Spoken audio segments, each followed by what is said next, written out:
বড়টাকে বলে বায়েন আর ছোটটাকে বলে গুচি, তাই না? আচ্ছা আপনারা বলেন তো, গুচি মাছ কোথায় থাকে? কিসের মধ্যে? কাদার মধ্যে। কিন্তু যখন আঁকড়ি দিয়ে গুচি মাছ, ছোটবেলায় তো আপনারা আঁকড়ি দিয়ে মারছেন, আমিও মারছি, এখন তো আর ওগুলো নাই। এই আঁকড়ি দিয়ে যখন গুচি মাছ কাদার ভিতর থেকে তুলে আনেন, আপনারা বলেন তো গুচি মাছের গায়ে কোনো কাদা থাকে? এটাই হচ্ছে মুত্তাকির পরিচয়। সুবহানাল্লাহ বলেন। মুত্তাকি ব্যবসা করবে, বাণিজ্য করবে, কৃষিকাজ করবে, রাজনীতি করবে, অর্থনীতি করবে, চাকরি করবে, সব করবে, কিন্তু মুত্তাকি ব্যক্তির গায়ে গুনার ছিটাফোঁটা লাগবে না, কোনো কাদা লাগবে না, সেই হচ্ছে মুত্তাকি। আমাদের বাংলাদেশের দিকে যদি তাকান, বাংলাদেশে 2 জন আলেম মন্ত্রী ছিলেন, মন্ত্রী থাকার পরেও তাদের একটা দুর্নীতির মামলা নাই। তারাই হচ্ছে প্রকৃত মুত্তাকি, ওরাই হচ্ছে প্রকৃত আল্লাহর ওলি। কথা বলেন না ঠিক কিনা?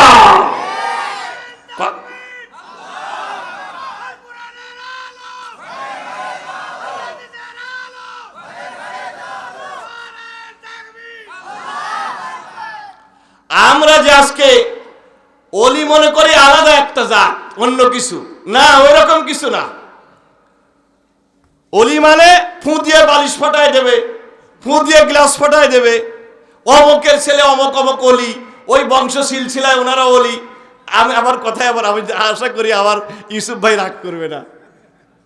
আমি কিন্তু বোঝানোর জন্য বলছি, ইউসুফ ভাইকে ছোট করার জন্য বলতেছি না। বাস্তব ইসলাম যেটা ভাই, সেটা। কথা বলেন ঠিক কিনা? খালি আপনিও আল্লাহর ওলি হতে পারেন ইবাদতের মাধ্যমে, তাকওয়ার মাধ্যমে। কথা বলেন ঠিক কিনা?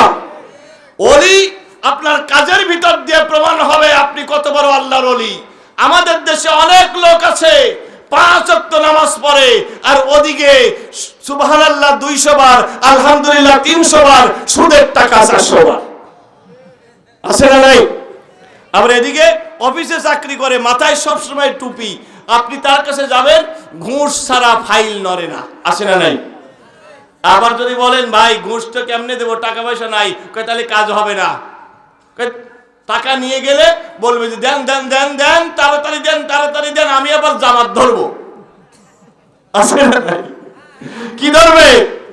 জামাত ধরবে। ওনাকে তাড়াতাড়ি দেন ঘুষের টাকা, উনি জামাত ধরবে।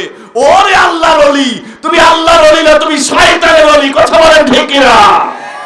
তাহলে বাহ্যিক লেবাস পোশাক দিয়েই ওলি চেনা যায় না। রাসূল বলেন আত-তাকওয়া হাহুনা, আত-তাকওয়া হাহুনা, আত-তাকওয়া হাহুনা। তাকওয়া থাকে এই জায়গায়, এই কলবের ভিতরে, অন্তরের ভিতরে। আল্লাহর ভয় যার যত বেশি, সে আল্লাহর তত বড় ওলি। জোরে বলেন সুবহানাল্লাহ। আছে না অনেকেই? ওই যে আমির হামজা ভাই বলে, কুষ্টিয়া বড় মসজিদে আমি দেখি প্রতিদিন এক লোক প্রথম কাতারে নামাজ পড়ে। একদিন জিজ্ঞেস করলাম, বাবাজি সংসার চলে কিভাবে? সে বলছে, বাবা ও কাম সেরে রাখছি, জমি জমা বিক্রি করে ব্যাংকে টাকা রাখছি, মাসে মাসে লাভ আসে, খাই আর আল্লাহ আল্লাহ করি। আমজা ভাই বলে ডাক দিয়ে বললাম, বাবাজি বলেন কি? এই যে মাসে মাসে লাভ আসে, খান, এটা তো সুদ। আপনি জানেন না সুদ খাওয়া গুনাহে কবিরা। সুদের সর্বনিম্ন গুনাহ নিজের মায়ের সাথে জিনায় লিপ্ত হওয়া। আর আপনি নামাজ পড়েন 5 ওয়াক্ত, আর সুদি ব্যাংকে থেকে টাকা আসে আর খান আর আল্লাহ আল্লাহ করেন। কই বাবা ও কাম সেরে রাখছি, টাকা তো আমার নামে রাখি নাই, টাকা রাখছি তোমার চাষিবার নামে। কার নামে? চাষিবার নামে। ডাক দিয়ে বলে, বাবাজি বলেন কি? চাষিবার নামে টাকা রাখলে সুদ হবে না? কে বললো? কয় ওটাও সেরে রাখছি। কেমনে? কয় যে এই জন্যই তো সুবহানাল্লাহর জিকির করি। এদিকে সুবহানাল্লাহর জিকিরে গুনাহ হবে প্লাস, আর সুবহানাল্লাহ সুদের টাকায় গুনাহ হবে প্লাস, আর এদিকে জিকিরের মাধ্যমে সব করে দেব মাইনাস। প্লাস মাইনাসে মাইনাস হয়ে যাবে ফকফকা। এই রকমের তথাকথিত ভণ্ড নামাজি, ভণ্ড রোজাদার, ভণ্ড ওলির দাবিদার আমাদের সমাজে আছে না নাই? ওলি হতে গেলে সর্বপ্রথমে আপনার রিজিককে হালাল করতে হবে। এই কথা বলেন না কেন? ঠিক কিনা? লা ইয়াদখুলুল জান্নাতা জাসাদুন কদ গুযিয়া বিল হারাম। ওই দেহ জান্নাতে প্রবেশ করবে না যেই দেহ হারাম রক্ত দিয়ে তৈরি। কথা বলেন, হারাম খাদ্য দিয়ে তৈরি, জান্নাতে যাব না। এখন আমি যদি আল্লাহর ওলি হই, দাবি করি আমি আল্লাহর ওলি, আর ওদিকে মানুষের বিভিন্ন তাবিজ কবজের ব্যবসা করে ওইগুলো যদি পকেটে ঢুকাই, তাহলে আমি কি ওলি হলাম? কথা বোঝার চেষ্টা করেন, হলাম?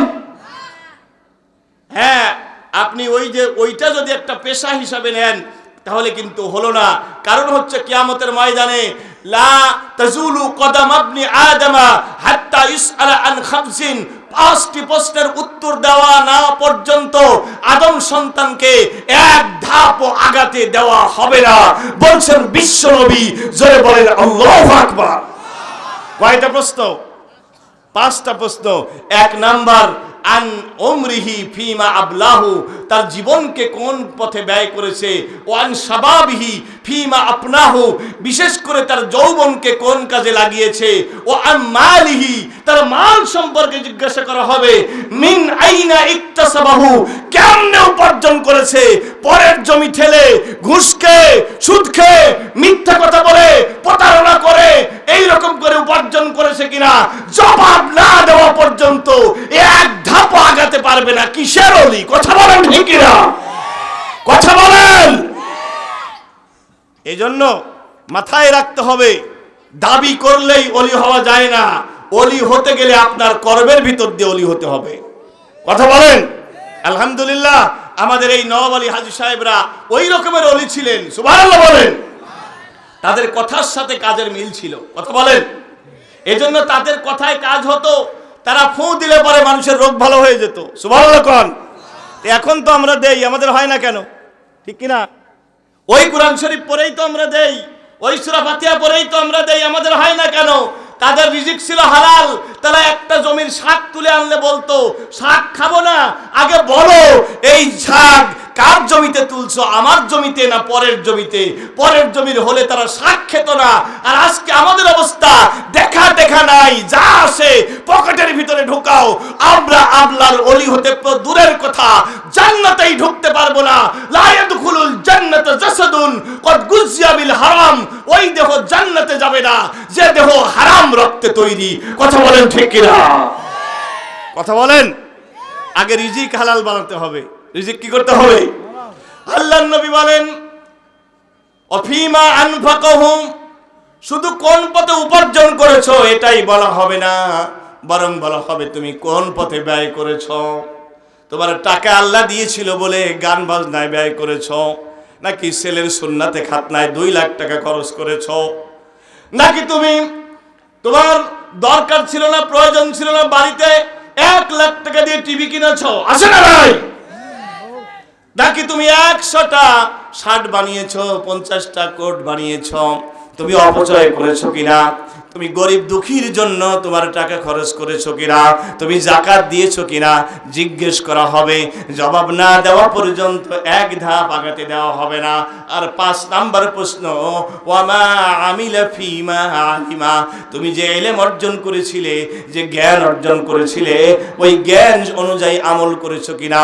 তুমি যে বক্তা হয়েছিলে, বড় বড় কথা বলেছো, তোমার কথার সাথে তোমার কাজের মিল ছিল কিনা? তুমি যে আলেম হয়েছিলে, তুমি যে পীর সাহেব দাবি করেছিলে, কিন্তু তোমার মানুষকে যা বলেছিলে তোমার ভিতরে সেটা ছিল কিনা? তুমি যে মাহফিল শুনতে গিয়েছিলে, এই মাহফিলে যা শুনেছিলে সেটা আমল করেছিলে কিনা? এই প্রশ্নের জবাব না দিয়ে এক ধাপ আগাতে দেওয়া হবে না। একটু জোরে বলতে হবে আল্লাহু আকবার। এইগুলো যদি করতে পারেন, এগুলো যদি করেন, তাহলে আল্লাহর ওলি হওয়া যাবে। সুবহানাল্লাহ বলেন। ইসলামের মধ্যে ঢুকতে হবে পুরাটা। ঢুকতে হবে কি? তাকওয়া কাকে বলে, মুত্তাকি কাকে বলে? আল্লাহ রাব্বুল আলামিন বলেন, ইয়া আইয়ুহাল্লাযীনা আমানুত্তাকুল্লাহা হাক্কা তুকাতিহি ওয়া লা তামুতুন্না ইল্লা ওয়া আনতুম মুসলিমুন।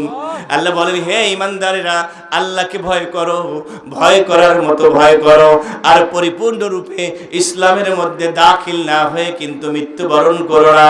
আজ আমাদের মধ্যে অনেকেই আছে নামাজ পড়ে যাকাত দেয় না। কথা বলে আছে না নাই? নামাজের হুকুম দিয়েছেন কে? যাকাতের হুকুম দিয়েছে কে? তাহলে তুমি একটা করো আর একটা করো না, তার মানে সুবিধাবাদ জিন্দাবাদ। দো দিল বান্দা কালমা ছোর, না পায় শ্মশান না পায় গোর, দিন থাকিতে আইরে ছুটে ছাইরা দে সব ভণ্ডামি ভণ্ডামি ভণ্ডামি ভণ্ডামি, ছাইরা দে ভণ্ডামি। কথা বলেন ঠিক কিনা? নামাজ দিয়েছে কে? যাকাত দিয়েছে কে? তে তুমি নামাজ পড়ো যাকাত দাও না, তার মানে কি? তার মানে তুমি সুবিধাবাদ জিন্দাবাদ। মিষ্টি বেশি করে দাও, খাই। মিষ্টি খাওয়া নাকি সুন্নাত? ও তুমি আসলে মিষ্টি খাওয়াই সুন্নাত জানো, কিন্তু মিষ্টি খাওয়ার আগে বদরের ময়দানে, উহুদের ময়দানে ইসলামের জন্য দন্দন মুবারক শহীদ করাটা আরেকটা সুন্নাত। আজ বাংলার জমিনে মুসলমান বলে দাবি করো, এই বাংলায় কোরআন দিয়ে রাষ্ট্র চলে না। কথা বলেন ঠিক কিনা? কোরআনের আইন নাই। এই বাংলায় মসজিদের ভিতরে আল্লাহর নাম আছে, কিন্তু ডিসি অফিসে আল্লাহর নাম নাই, ইউনিয়ন অফিসে আল্লাহর নাম নাই, টিওর অফিসে আল্লাহর নাম নাই, জাতীয় সংসদে আল্লাহর নাম নাই। তুমি রাসূলের সুন্নাত দাবি করো, দিন প্রতিষ্ঠার কাজ তুমি কেন? তুমি যদি রাসূলের সুন্নাত দাবি করো, তোমাকে বলতে হবে যতক্ষণ পর্যন্ত আল্লাহর জমিনে আল্লাহর দ্বীন কায়েম না হবে, ততদিন পর্যন্ত আমরা আমাদের লড়াই সংগ্রাম ছাড়বো না।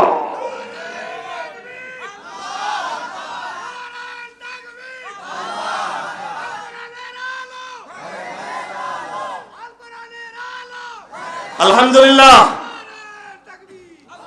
আপনারা সবাই বলেন জমিনটা কার?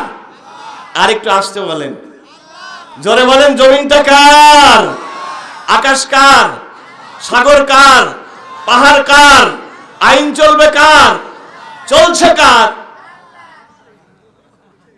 আমাদের বাংলাদেশের আইন আল্লাহর কোরআনের আইনে চলে। কথা বলেন। আল্লাহর কোরআন বলছে চুরি করলে কি করা লাগবে? হাত কাটা লাগবে, ঠিক কিনা? আছে, বাংলাদেশে আছে। জেনাকার নারী আর জেনাকার পুরুষ, জেনা করলে 100টা চামড়ার চাবুক মারা লাগবে। আল্লাহর কোরআনের এই আইনটা কি ফরজ না? বলেন। আল্লাহ বলেন ইয়া আইয়ুহাল্লাযীনা আমানুত্তাকুল্লাহ, আল্লাহকে ভয় করো, হাক্কা তুকাতিহি, ভয় করার মতো, ওয়ালা তামুতুন্না ইল্লা ওয়া আনতুম মুসলিমুন, পরিপূর্ণ মুসলমান না হয়ে মৃত্যুবরণ করো না। আল্লাহ অন্য আয়াতে বলেন ইয়া আইয়ুহাল্লাযীনা আমানু ইত্তাকুল্লাহ ইয়া আইয়ুহাল্লাযীনা আমানু দুখুলু ফিস সিলমি কাফা, তোমরা ইসলামের মধ্যে পরিপূর্ণ রূপে ঢুকে যাও, একটা মানবো আরেকটা মানবো, এইটা হলে মুত্তাকি হওয়া যাবে না। ঠিক কিনা? তাহলে সব জায়গায় আইন মানবো কার? হুকুম মানবো কার? তাহলে মুত্তাকি হওয়া যাবে। সময় কম, আমাকে একটু নগদ কিছু কালেকশনও করতে বলছে, আমি যদিও এই কাজ পারি না, এই জন্য আমি লম্বা কথা আর বলবো না। আমি এটা মূল মেসেজ আপনাদেরকে দিয়েছি। আর এই যে আমি এখানে শাহনগর হয়তো আসবো, আশা করা যায় শাহনগর কবরস্থানে ওই দিন সকাল সকালে দিলে আমি কিছু আলোচনা প্রাণ ভরে করব, ওই দিন আপনারা যাবেন ইনশাল্লাহ। আল্লাহ এখানে সত্যিকারের ভয় করার কথা বলেছেন। কেউ যেটা দেখে না সেটা দেখেন কে? এই যে দুধের মধ্যে যখন পানি মিশান, আছে না নাই আমাদের দেশে? অনেকে বলে হুজুর এখন আর দুধের মধ্যে পানি মিশায় না, এখন পানির মধ্যে দুধ মিশায়। হ্যাঁ, মানে দুধের চাইতে পানি বেশি। এদিকে নামাজ পড়লেন 5 ওয়াক্ত আর দুধে পানি দিলেন, তাহলে কি মুত্তাকি হলেন? তাকওয়া হলো? গভীর রজনী আমিরুল মুমিনিন হযরত ওমর ফারুক রাদিয়াল্লাহু তাআলা আনহু ঘুরে ঘুরে মানুষের দুঃখ দুর্দশা দেখছেন।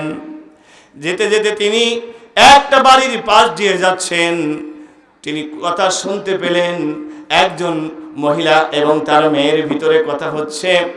মেয়ে তার মাকে, মা তার মেয়েকে ডেকে ডেকে বলছে, ও মেয়ে, তোমাকে না বলেছিলাম দুধের মধ্যে পানি মিশাতে, তুমি মিশাওনি কেন?